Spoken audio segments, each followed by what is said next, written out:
Come and have a good look yourself. Traditional spices of the highest quality, made with pride and experience. You've got a deal. I can't thank you enough for always looking after my business. Believe me, I'm not making this up. Several Eremite mercenary groups are nearly in open conflict, but does the core of 30 care? And that's not all. Did you know that... Wow! Talk about hurly-burly! This place is busy! Guess that's only to be expected for the largest port in Sumeru. Maybe it's because of what Dia told us earlier, but Paimon can't seem to shake the feeling that there's also danger lurking in these crowds. Ooh. Let's get our bearings so we can start looking for leads. We know that whatever the Academia lost is related to the gods. But other than that, we don't have much else to go on. Osvan told us to try posing as Academia students while asking around. Paimon checked the Akasha on the way here, and the Academia doesn't seem to have any research facilities in Port Ormos. Paimon doesn't get it. Won't we look even more suspicious going around saying we're Academia students and asking about the stolen item? Well, given all the people that come through here every day, if there's any information to be found, Paimon bets we could find it in the market. Let's ask around and see what we come up with.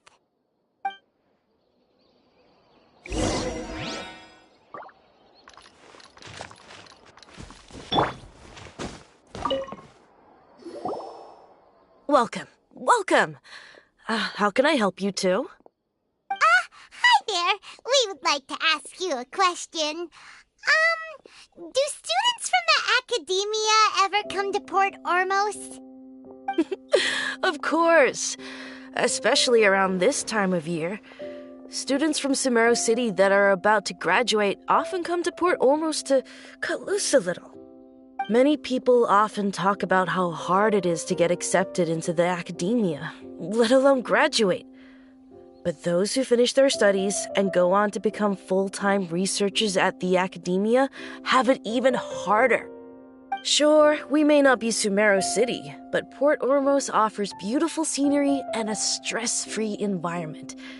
Some even say it's good luck to come to Port Ormos, so students and researchers come flocking here when things get to be too much at the Academia. You see over there? Those are students from the Academia. They've been looking worried and miserable ever since they got here a few days ago. If you ask me, the life of a merchant is better. So long as the Akasha teaches us what we need, then life is good. Those students seem to be discussing something. Let's see if we can listen in.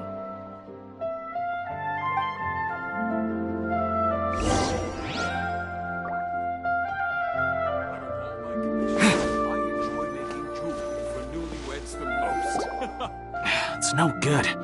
I've tried asking around, but I haven't been able to learn anything useful. Not to mention that a bunch of scary-looking Eremite mercenaries have been posted along the streets now. There's been a lot of fighting between the different Eremite factions in Port Ormos. If we choose to move on our own, then it would be wise to steer clear of them. Especially the group that's constantly shouting some stuff about the Scarlet King and some resurrection. I've even heard that the Citadel of Regzar is starting to get fed up with them. What was that group called again? Ein something or other? They're called Ein El Ahmar. Today, I heard that the thing we're after might be in their possession at the moment. Wait, come again? Don't you see? Many of the Eremites in Port Ormos deal with trading this kind of thing. They're usually pretty wary of outsiders, but not so with students of the Academia. It's because the kind of goods that students are looking for aren't the kind of goods that Eremites are after. As long as they know you're a student, then deals can be made. I've heard that Ein El Hakmar likes to set up shop at the Jafar Tavern. Supposedly, if you're willing to part with 500,000 Mora, they'll give you info on anything. Wait, did you say 500,000? If information alone costs that much, then how could we ever afford to buy what we're looking for? I guess we might as well give up on trying to graduate this way. I wouldn't worry too much. Our field of research is very niche. Who else could possibly be after that kind of shady knowledge? I bet it's practically worthless to anyone aside from us. Well, I guess that makes sense. Then the only thing left for us now is to find a way in. Why don't we all just pool our money together and pay for the information? Whoa! Did you hear that? A niche field of research and shady knowledge? It all sounds pretty suspicious to Paimon. Is knowledge something people just buy and sell like that? So, what's your plan?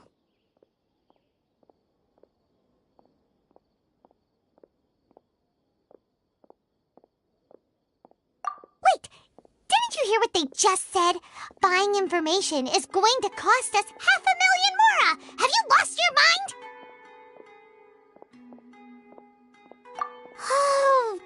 All right. Paimon never thought she'd agree to parting with that kind of Mora. But if you know what you're doing, then we should give it a shot. Out of all my commissions, I enjoy making jewelry for newlyweds the most.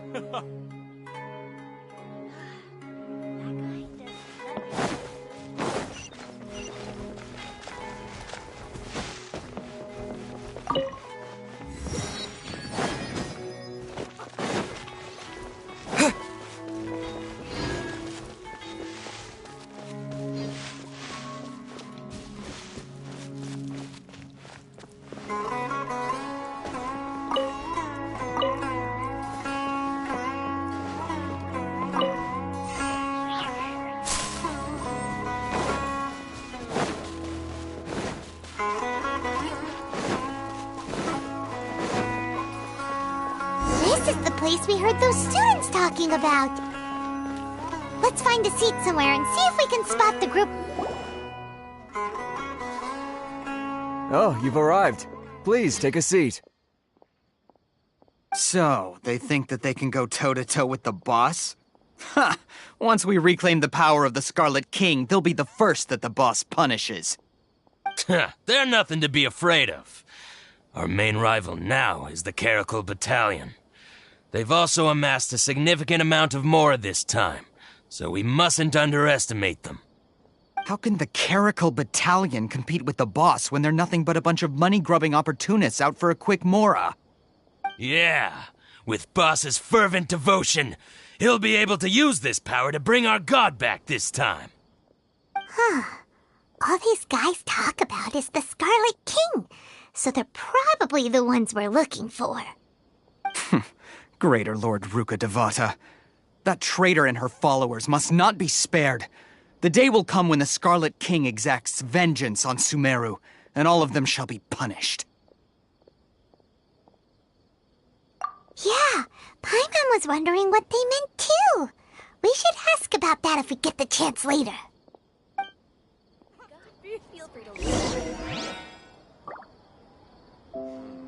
Should I adjust the shipping schedule?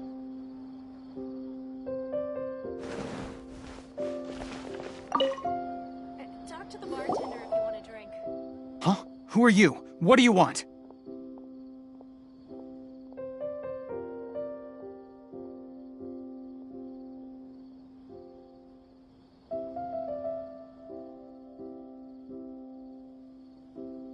A traveler? Now's probably not the time to talk about that. Didn't the students say Eremites are wary of outsiders? A student? What's a student from Sumeru City doing in Port Ormos? Ah, well, if it's info you want, you've come to the right place. The question is, can you afford it?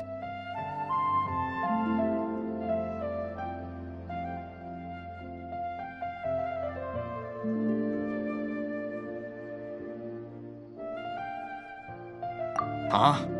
What is this, some kind of joke? Oh! Sorry! He must have grabbed the wrong amount! Hey, what do you think you're doing? Oh, Paimon can't stand to see so much more go. But there's no other choice right now. Here, this is the merchant's address. Whatever you're looking for, you'll find it there. Hmm? Well, what are you waiting for? Oh, that's right! We heard you mention the Scarlet King just now. We're actually interested to know more because we're, archaeology students! Fine. Since you've already handed over the Mora, I guess I can throw in a little extra info. As you can see, members of Ain al-Ahmar are devout believers of the Scarlet King. Years ago, the Scarlet King founded the great desert nation that was our homeland. It was an advanced civilization, far beyond anything you'll see in present-day Sumeru. The Scarlet King was the rightful god of wisdom, but he was betrayed by a companion he trusted. She even stripped him of his title, God of Wisdom. So, you mean the traitor was... Greater Lord Ruka Devata, yes. That shameless wretch destroyed the Scarlet King's civilization, and our ancestors were forced to flee to this land where we were made to suffer the tyranny of our enemies. Furthermore, she conspired with the academia to cover up the truth of her actions, and create the merciful and benevolent facade for which she is now known. Ugh, just thinking about it sickens me. But the story doesn't end there, oh no. The Scarlet King isn't truly dead. The voice of the Oracle has been heard in the desert, prophesying his resurrection. Mark my words, our god shall return. And when that day comes, all followers of the traitor and all the desert dwellers who have forgotten their true god will suffer retribution together. If what I'm saying makes you shiver with fear, it might not be too late for you to become a believer of the Scarlet King. I don't have anything to say to you academia people about that. I think this conversation has reached its end. Not just yet. This man is a fraud. Huh? You again? Deranged academia lunatic. Yes, it's me again. I already warned you that if you weren't willing to sit and discuss things with me, I'd take measures to make things uncomfortable for you. Listen to me. That address he gave you is fake. Or at least, you won't find a merchant waiting for you there. This group has been boasting all around that they can provide information on a certain item as a means of luring people into their territory. Once you show up, they keep up the act until they have hard evidence that you want to purchase said item. Then they use that to squeeze you for all the mora you're worth. Hey! Shut it, Alhaitham! What are you playing at, trying to ruin our business like this, hmm? I told you the other day. I wish to discuss my terms with your boss. Ha! The boss made it perfectly clear that he won't negotiate with you. Yes, and in no uncertain terms. But that was then. It does not preclude him from changing his mind in the future. I'm warning you. Don't push us, or this could get ugly. We don't usually get rough with people from the academia because it just complicates things. For a lunatic like you, though, we might just have to make an exception. If you're suggesting that we escalate this from a verbal exchange to a physical one, I accept. After all, even the Archons used war to negotiate the ownership of Teyvat. If, on the other hand, we can't agree on any means of negotiation at all, then I'm afraid my next course of action will sting a little more than the mere falling through of a few business deals. I will jeopardize the Eremite's reputation, which I know you value above all else. I am quite confident that if I began to take such action, your boss would willingly approach me himself. However, I fear that by then, some things will have happened that cannot be undone. Also, a word of advice. I suggest you tell your boss exactly what happened here today. Otherwise, he might blame you for not telling him in the future. What did you say? Consider this. Have I ever failed to follow through on my word in the past? This guy is really out of his mind. Okay then. If you really have a death wish, let's meet a week from today. The pier in front of the Pharos Lighthouse, 4 o'clock in the afternoon, sharp. Don't expect us to hold back. Not so fast. First, you return the 500,000 mora to them.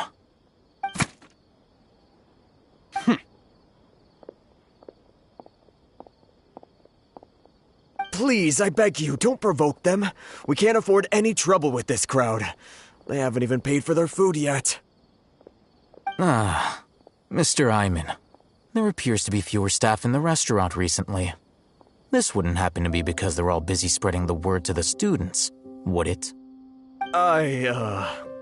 Well... Someone who chooses to do business with a group like that really can't afford to get so flustered the instant someone confronts them about it. Consider the meal compensation for our silence. I'd say you're getting an excellent deal. Whoa, did you see that? He not only got us our Mora back, but sent the Emirites running too. Plus, he seems to know a lot about what's going on around here. Let's catch up with him and ask some questions.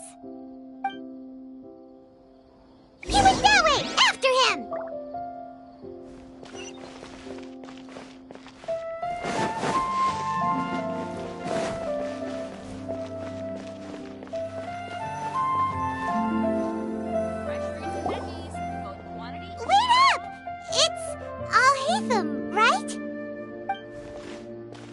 What do you want?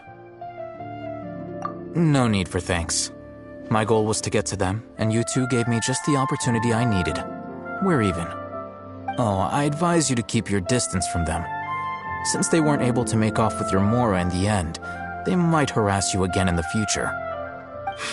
All right. Goodbye. Hold your horses! We still have something to ask you about! Since you tore through their scam right in front of them, you must know the real story about certain something, no? Who exactly are you two? And why are you inquiring about that? A student. Right. Look, you should know that those thugs conducting business with you had nothing to do with your lie. Huh? Oh, yeah! He's really strong! Weren't you saying something about a physical exchange? We can help with that. He doesn't even have a vision. Forget it. Maybe not, but he can still use elemental energy. Otherwise, there's no way we'd go asking for info from from guys like that. Those high-headed thugs are definitely gonna bring a lot of backup for your next meeting. Even if you don't go alone, you won't regret taking us with you.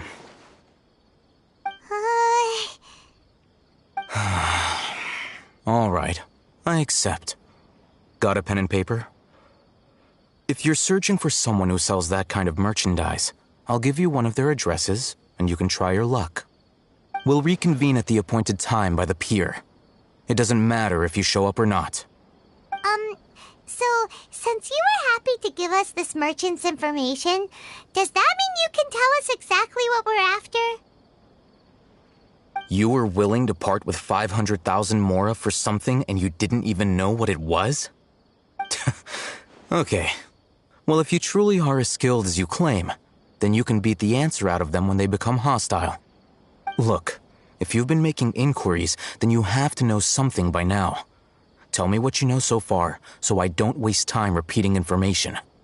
We know it's connected to the academia somehow, and that not only do the Eremites deal in it, but some students want to get a hold of it too. What else? You know almost everything there is to know, but you're unable to compile this information because you've never seen the object before. This is what you've been looking for. Huh? Paimon can't tell what it is. It looks like some kind of ornament. This is a knowledge capsule.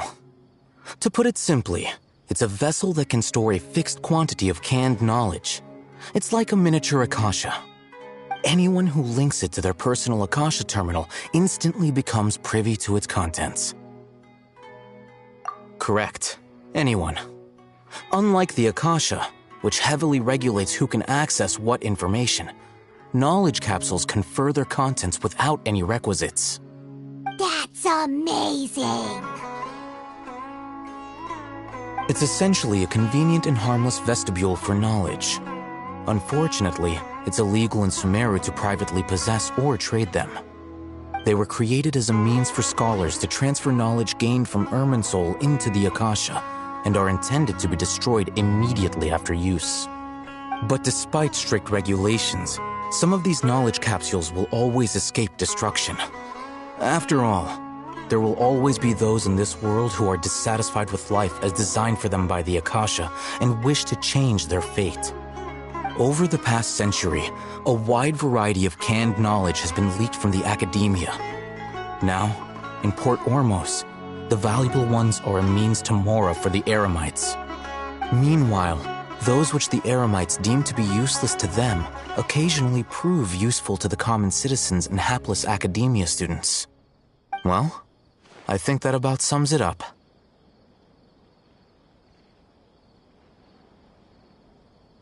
Oh, so that's your true objective. With our current arrangement, I don't believe I can offer an answer. You're still resolved. Fine. Let's talk somewhere with fewer people.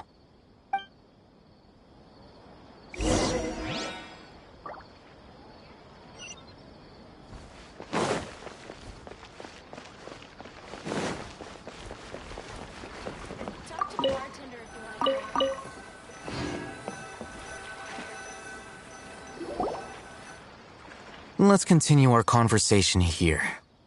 If you wish to learn more about the knowledge capsule that the Academia lost, then you must help me with something.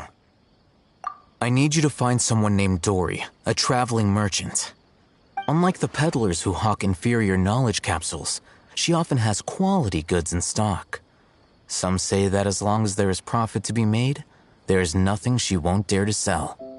She's guarded against people from the Academia because most of her wares don't comply with Academia regulations. I think she blacklisted me. I met with her informant, but it soon became clear that they had no intention of letting me get any further. Become one of Dory's customers and earn her trust. This is my condition for further collaboration. Why do you want us to meet with her? Until you complete this task, you don't have question privileges. Fine. So how do we go about doing this? You two are outlanders who haven't been here for long, so Dory should view you as safe clients. I'll give you the informant's address and their contact password. Beyond the password, though, I have no way of knowing what other tricks she might have up her sleeve. You'll have to improvise. This is kind of nerve-wracking. The true challenge begins after you meet her. She has a keen nose for Mora and a shrewd eye for wares, and she only likes customers who she deems to have good taste. I'll prepare some funds for you. Buy her highest quality wares and earn her approval. But we only just saw a knowledge capsule for the first time. We don't know how to tell which ones are good and which ones are bad. Is that something we can learn quickly? That's true. Have you two heard of elemental sight? Oh, that's a surprise.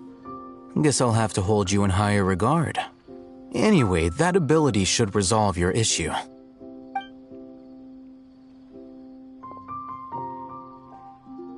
Here are 2 knowledge capsules. Tell me, can you detect any difference in their quality?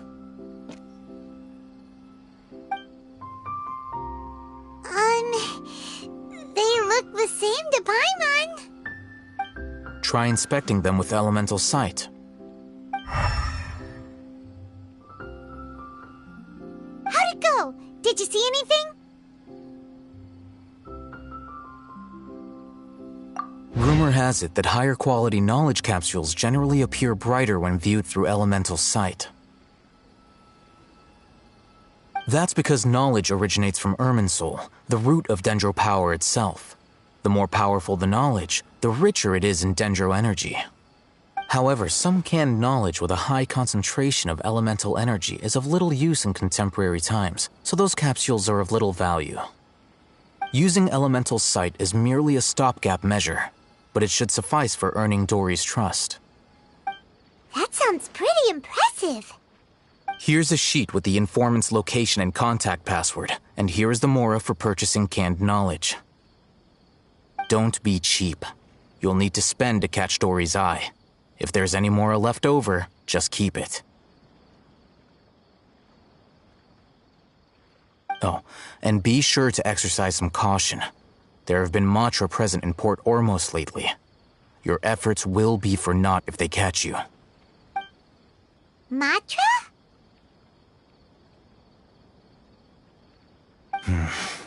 They belong to the Academia's regulatory body. They also handle cases of illegal canned knowledge transactions. Like I said, the Academia has banned both their trade and possession. The Matra are razor sharp. You're in for nothing good if they lock their sights onto you. If you two want to back out, now's the time. Okay, then we have a deal. If you succeed in your dealings with Dory, come find me at the Wikela Funduk. We'll have an open discussion then. Looking at what Al-Haytham wrote, Dory's informant is a trader near Old Ormos. Let's follow these instructions and try to get in contact with him.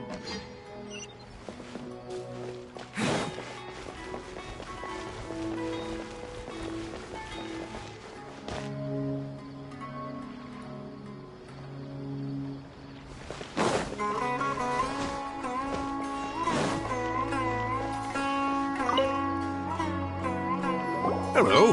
What are you two looking to buy?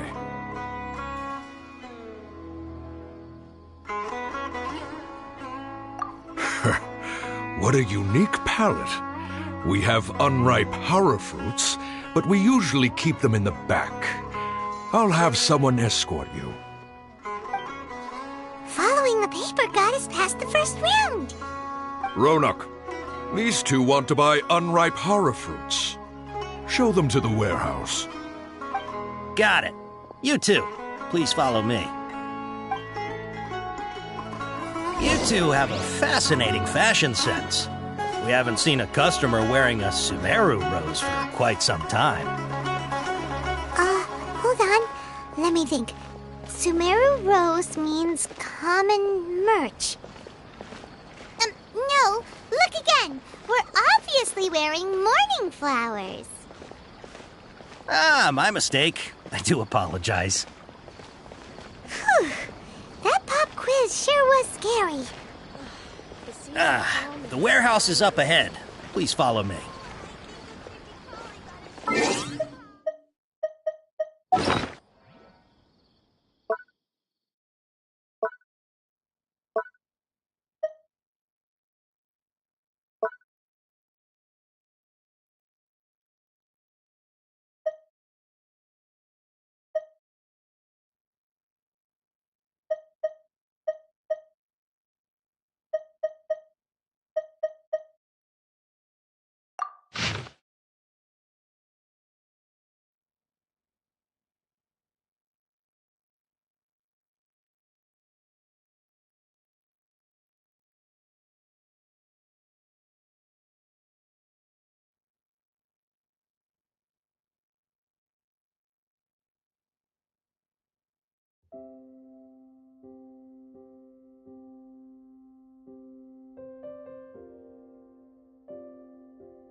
Port Ormos is pretty great.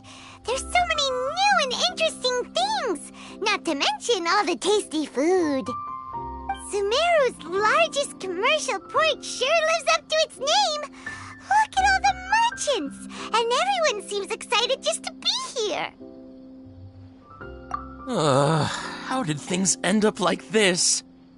All thanks to your artistic license. That's how. I should have made you wait until we got an update from Tanja. But when I finished the prototype Aranara yesterday, you agreed that the kids would like it. That's why we tried bringing it out for a test run today. Well, I never thought they'd dislike it so much.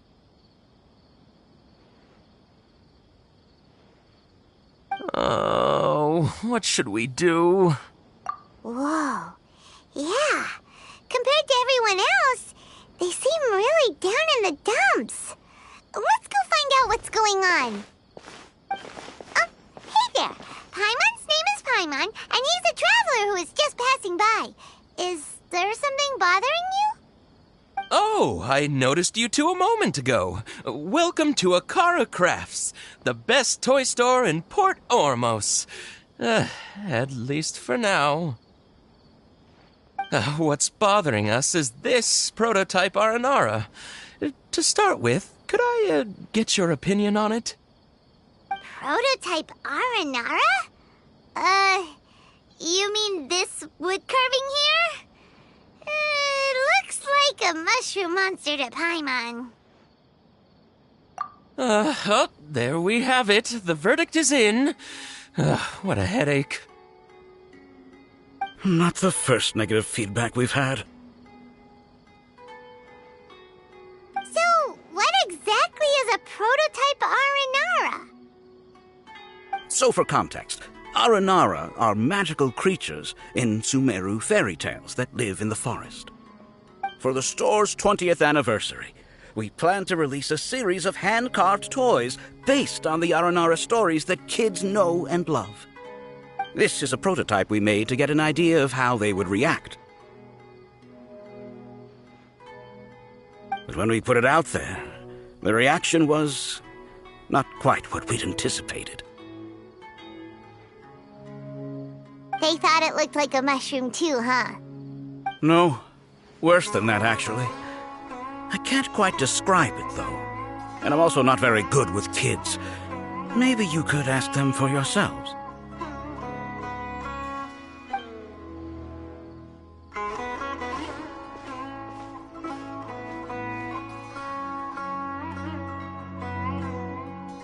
This is not an Aranara. No way. I've read Uncle Tanja's Aranara and the Ill Little Fungus.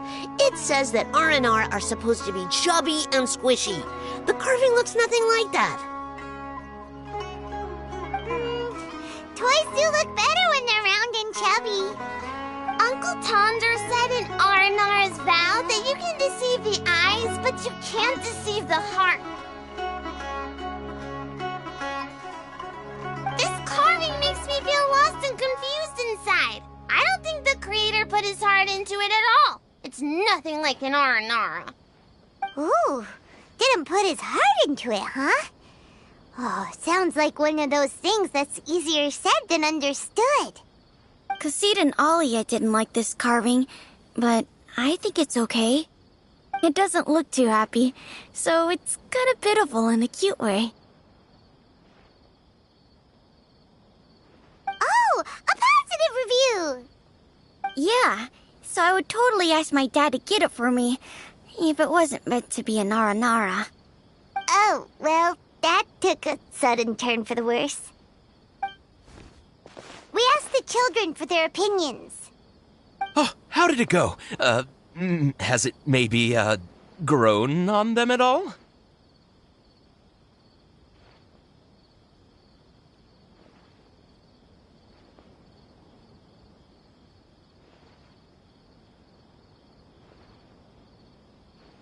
Oh, this is such a shame.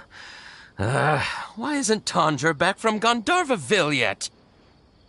Oh, the kids kept mentioning an Uncle Tondra too. Who is he exactly?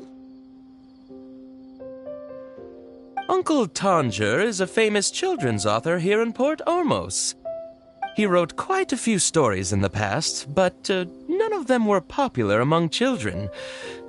Just like our prototype Aranara. But around a year or so ago, he suddenly had a eureka moment or something, and suddenly the children loved every one of his stories. That's right. My little Ghaffari loves his stories too.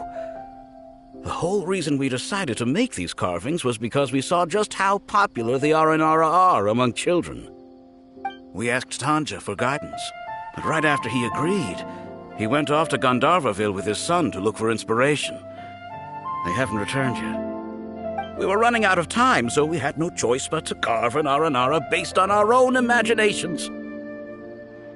As you can see, this was the result. Oh, we have to do something. Hey, Since you're the famous traveler, could you do us a favor and look for Tondra in Gandharvaville, he doesn't have to come in person if he's too busy. Just ask him to write down his suggestions and bring his notes back to us, if you could. Please, if only to put a smile on the children's faces. And, of course, you'll be well compensated for doing us the favor. They seem pretty desperate. Let's help them out. To see the kids smile. And also for our reward.